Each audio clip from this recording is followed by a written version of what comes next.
Before we could do anything technical in the 3D world, you first have to have an idea what these guys are going to look like. What do these characters look like? So we had a whole slew of Purim characters we had to create, that we had to work that with what we know from Chazal and what we want to come up with on our own. Lester can look like anything we want him to look like, or Daniel Lesterovich to be more accurate. He can look like anything, and his friends can look like anything, but they have to have a certain emotional connection to the people watching it. If your main character in the story is not sweet and adorable and relatable, you're not going to enjoy watching it. Well, drawing the kids, that came from the concept artist, and once we had final approval on what these characters will look like, we then go through a process of translating a 2D drawing into 3D. It's not going to be perfect on the first try, especially even when 3D modeling. A lot of things don't translate over too well, so a lot of times we have to kind of take artistic liberty, which means it's a lot of meeting with the teams and going over just minute details until we get down to just granular changes until we get that character absolutely right. And from there, once you have that first character, we then have a solid pipeline on how all the other characters should be created. Our first character was Lester, and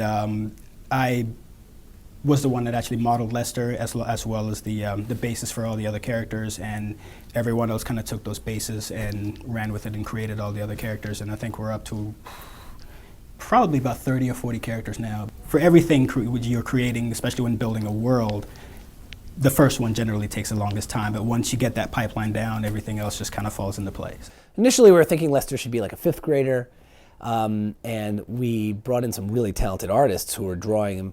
So we had to find that balance of keeping it cartoony, but by keeping it real. For every character in the show, we have a whole array of facial expressions that we had to build so that they would be able to emote the performances they needed to perform.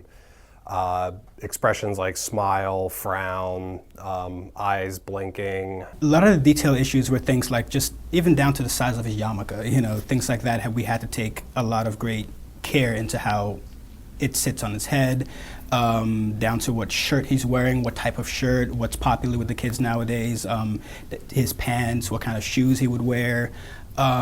Just the overall look and feel on his face itself to kind of give him that right age, because we don't want him to look either too old or too young, because then it's just not going to be believable for the character. And also translating over 2D concepts of a very cartoony stylized character where they have, big eyes, big heads, just really playing around with the proportions of the character so everything's balanced out and works well. Akashverosh, Vashti, and Zeresh, Haman, of course, those have definitely been some of the more fun characters to create just because they're so extreme and have such strong and defined personalities. You've got guys like Lester, the main character, he's supposed to be the most relatable.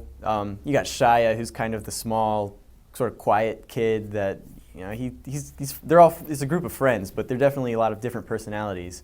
And so those have to come across in the way that we act when playing the different characters. Haman's character is very insecure.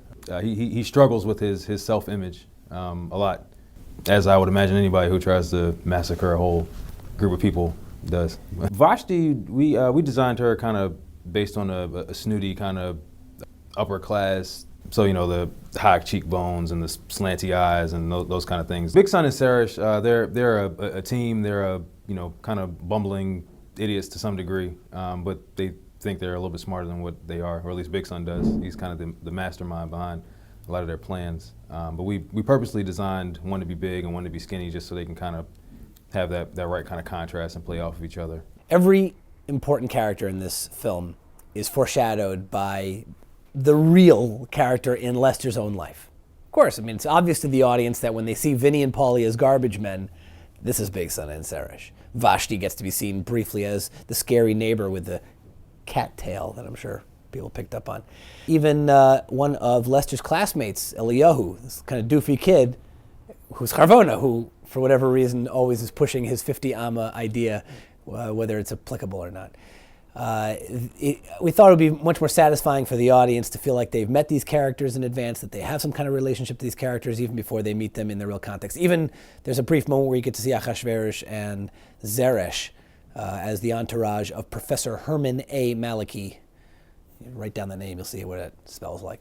in Lester's imagination world, in his head, he sees these are the people that he would place.